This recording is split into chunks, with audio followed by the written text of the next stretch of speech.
सिद्धार्थनगर उत्तर प्रदेश के जिला सम्मेलन में जिला सिद्धार्थनगर के कोने कोने से आए हुए सभी आपदा मित्र एवं आपदा सखी का एवं मंच में मंचासीन प्रदेश सचिव अखिलेश कुशवाहा जी एवं प्रदेश मीडिया प्रभारी वीरेंद्र सिंह यादव जी इस सम्मेलन की अध्यक्षता कर रहे महेंद्र मिश्रा जी एवं संचालन कर रहे श्यामदेव यादव जी का मैं एक साथ आप सभी लोगों का हार्दिक स्वागत अभिनंदन वंदन करता हूँ। साथियों, हम आप सभी आपदा मित्र हैं। हम सभी आपदा मित्र हैं और हम यहाँ इकट्ठा हुए हैं एक आपदा मित्र के ही बुलावे के बाद। बारी बारी से जब हम लोग सबका प्रश्न सुन रहे थे तो आपके सबके बीच से केवल एक ही चीज निकल के आया कि हमको मानदेय मिलना चाहिए, हमें काम मिलना चाहिए, हमारी नियुक्ति होनी चाहिए। आखिर क्यों आपकी नियुक्ति हो, आपको क्यों मानदेय मिले? अगर मैं ये कह दूं कि हमको आप नियुक्त कर दीजिए तो उसका कोई उद्देश्य तो होगा, उसका कोई आधार तो होगा। किस आधार पे आप सरकार से मांग कर रहे हैं कि हमको नियुक्त किया जाए, हमें रेगुलर किया जाए, हमको मानदेय दिया जाए, हमें काम दिया जाए? आखिर क्या कारण है? मेन कारण को समझना होगा। जब आप जाएंगे डीएम महोदय के पास, अपने सीएम महोदय के पास, तो आप सबसे पहले बताएंगे कि हमने आपसे इस आधार पे मांग रखी है, आप मांगते हैं कि आपको नियुक्त किया जाए। तो कोई भी पूछेगा कि आखिर आपका आधार क्या है, आप क्यों नियुक्त होना चाहते हैं भाई? आप में से किसी के पास अगर उत्तर है तो बताइए, आप क्यों नियुक्त होना चाहते हैं? अगर आपसे मुख्यमंत्री महोदय के सचिव बुला के पूछ दे कि आप लोग मांग रख रहे हैं कि हमको नियुक्त किया जाए, आपको क्यों नियुक्त किया जाए? क्योंकि आपका के पद पर जो ट्रेनिंग करके हम लोग बैठे हैं, हम लोग उसी आधार पर नियुक्त किया।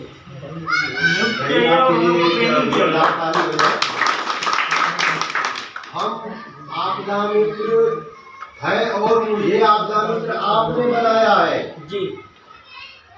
हम सभी लोग आपदा मित्र हैं और हम सबको आपदा मित्र आपने ही बनाया है। ये हमारी सोच नहीं है, ये आपकी सोच है, ये हमारा पैसा नहीं है, ये सरकार द्वारा पैसा इन्वेस्ट आप हम किए हैं। तब हमें मांगने के लिए आप मजबूर किए हैं कि हमको नियुक्ति पत्र दीजिए। अब आपके एक चीज और क्लियर कर दिया जाए तो बेटर होगा कि आप आपदा मित्र क्यों हैं। आपको आपदा मित्र बनाने की सरकार को क्या जरूरत है? क्योंकि हर जगह पर आपदा ही आपदा है। वर्तमान समय को देखते हैं के रूप में प्रदर्शित किया गया। हमको 29,500 रुपया भी खर्च किए गए। हमको एक मेहमान की तरफ SDRF नहीं रखा गया। SDRF नूरनगर बदरसा में बेहद जरूरी है। अगर आप जड़ नहीं जानेंगे तो आप कभी भी उसके अंतिम चीजों पर नहीं पहुंच सकते, इसलिए जड़ जानना बहुत जरूरी है। तो जल्दी से बात दीजिए जिससे कि कम से कम आदेश है इन नौजवानों को साधने के लिए, इन नौजवानों को समझने के लिए, नौजवानों की आंदोलन को चुप करने के लिए हमेशा जो है सरकार कुछ न कुछ लाती है। क्योंकि आप हम नौजवानों को कैसे रोका जाए, यही सरकार नहीं सभी सरकारें करती। तो हम नौजवानों को आज देख रहे हैं आप लोग कि हम नौजवान चौतरफा हमलों के शिकार हैं। सबसे बड़ा हमला अगर हम लोगों पे है तो बेरोजगारी का हमला। सबसे ज्यादा बेरोजगारी दर हमारे देश में है। इस बेरोजगारी को या इस बेरोजगार व्यक्ति किसी आंदोलन में न चले जाए, इसके लिए सरकार एक संगठित प्लान के साथ आती है। उसी नौजवानों को साधने के लिए आपदा मित्र बनाए गए हैं हम लोग। हम बेरोजगार नौजवानों को साधने के लिए नलकल जल में भी नौजवानों को लाया गया है। आप देख रहे हैं कि 45 लाख पूरे उत्तर प्रदेश में महिलाओं को बीसी सखी और समूह सखी बना के जोड़ा गया है। और ये सब क्यों किया गया है? आप सब नौजवानों की ताकत एक समुद्र के बराबर होती है। समुद्र जब तक शांत है तब तक कोई दिक्कत नहीं है। और जिस दिन समुद्र में उबाल आता है, सुनामी लेके आता है, सब कुछ बहा के लेके चला जाता है। नौजवानों की ताकत को प्रदर्शित करने में कभी भी कहीं पीछे नहीं है। उन्होंने भी कहा है कि जिधर जवानी चलती है उधर जमाना चलता है। फिल्म के कलाकारों ने, फिल्म के लेखकों ने भी आपको दिखाने की कोशिश की है कि अगर एक नौजवान अपने पर आ जाता है, सर से कपड़े बांध लेता है, तो कोई उसका मुकाबला नहीं कर पाता है। लेकिन आप अपनी ताकत को नहीं समझ रहे कि आपको कैसे रोका जा रहा है। आप देखते होंगे गांव में अगर यहाँ पे जुआ हो रहा है, अगर आप पुलिस को सूचना दे देंगे तो पुलिस आके पकड़ के लेके जाएगी जुआरियों को। उन जुआरियों को पकड़ के लेके चली जाएगी। लेकिन नौजवानों को रोकने के लिए ड्रीम 11 के नाम से जुआ खिलाया जा रहा है। रोज सुबह सपना दिखाया जाता है कि आप करोड़पति बन जाएंगे और रात को 11 बजे जा करोड़पति बन जाते। उसी तरह से साथियों हम आपदा मित्र बने हैं। हमें आपदा मित्र बनाया गया है और आपदा मित्र आप पहले आपदा मित्र नहीं है, ये भूल जाइएगा। आप जैसे आपदा मित्र हर सरकार ने बनाया है। अभी तक हो सकता है कि आप सोच नहीं पाए होंगे कि आखिर हर सरकारें, जो भी सरकार आती है, वो क्यों आपदा मित्र बनाती है। तो ये सरकारें आपदा मित्र इसलिए बनाती है साथियों कि युवन से बहुत बड़ा सहयोग राशि सरकार को मिलता है। केवल क्यों आपदा मित्र बनाए।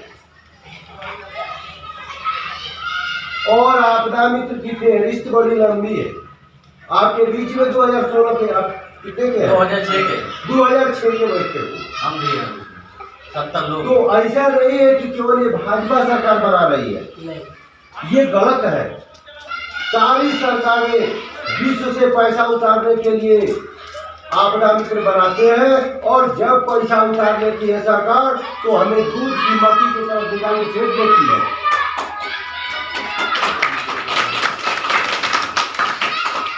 और जब आप सर्च करेंगे तो हर 5 वर्ष में एक बार आपदा मित्र बनाया जाता है और जैसे ही वो धनराशि निकल गई उन आपदा मित्रों का काम खत्म। तो इसलिए मेन जड़ को समझना जरूरी है कि आपके तस्वीरों पर, आपके साइन करने पर विश्व से बहुत बड़ी धनराशि सरकार ने पाया। अब सवाल इस बात का है कि आखिर वो धनराशि आप तक क्यों नहीं पहुंची। क्योंकि आपके नाम पर जो धनराशि लाई जाती है वो आप तक क्यों नहीं पहुंची है। और वो धनराशि को सरकार कहाँ इन्वेस्ट करती है? वो धनराशि कहाँ जाता है?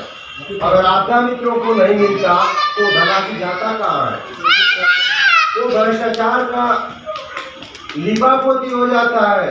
वो भ्रष्टाचार है, वो डायरेक्ट घोटाला है जो कांग्रेस की सरकार भी की है और आज भाजपा भी कर रही है। और ये नौजवानों पर खुलेआम हमला है। आपके बेरोजगार होने का, आपके नौजवान होने का बेहुदा मजाक बनाया जाता है हम नौजवानों। और अगर हम लोग आज नहीं समझे तो जैसे आप आपदा मित्र थे, आप भी आपदा मित्र थे ही रहेंगे, हम भी आपदा मित्र थे ही हो जाएंगे। अभी तक आपदा मित्र का न कोई संगठन बना था, न कोई लड़ रहा था।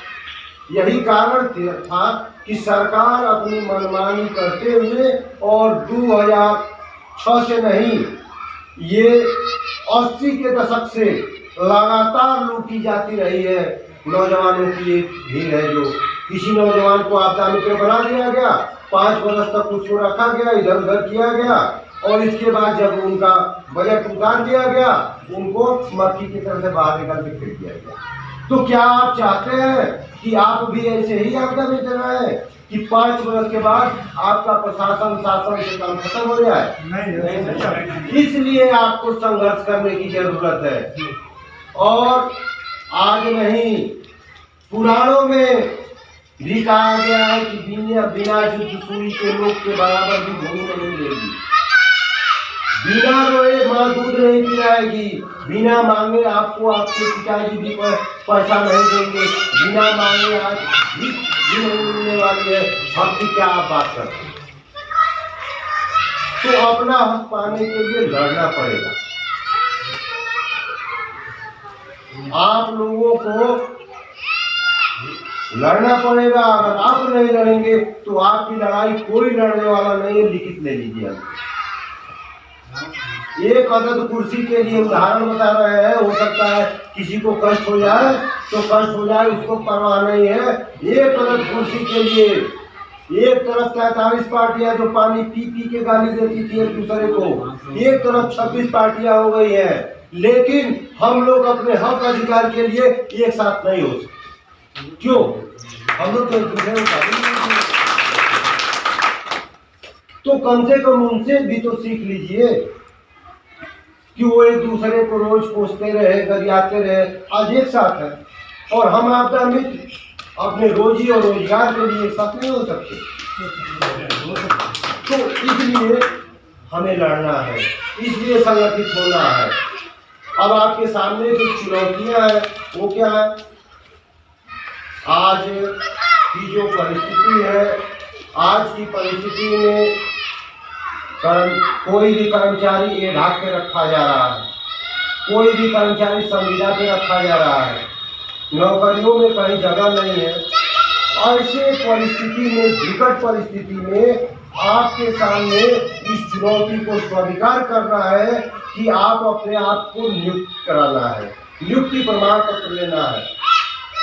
और ये बहुत बड़ी लड़ाई है। जब जिस परिस्थिति में सभी कर्मचारियों को निकाला जा रहा है, हटाया जा रहा है, एढ़ाक पे रखा जा रहा है, संविदा पे रखा जा रहा है, ऐसी परिस्थिति में आप अपने आप को नियुक्त करने की मांग करते हैं। यही सोचिए कि लड़ाई लंबी है तो लंबी लड़ाई को सुव्यवस्थित ढंग से ही लड़ना पड़ेगा।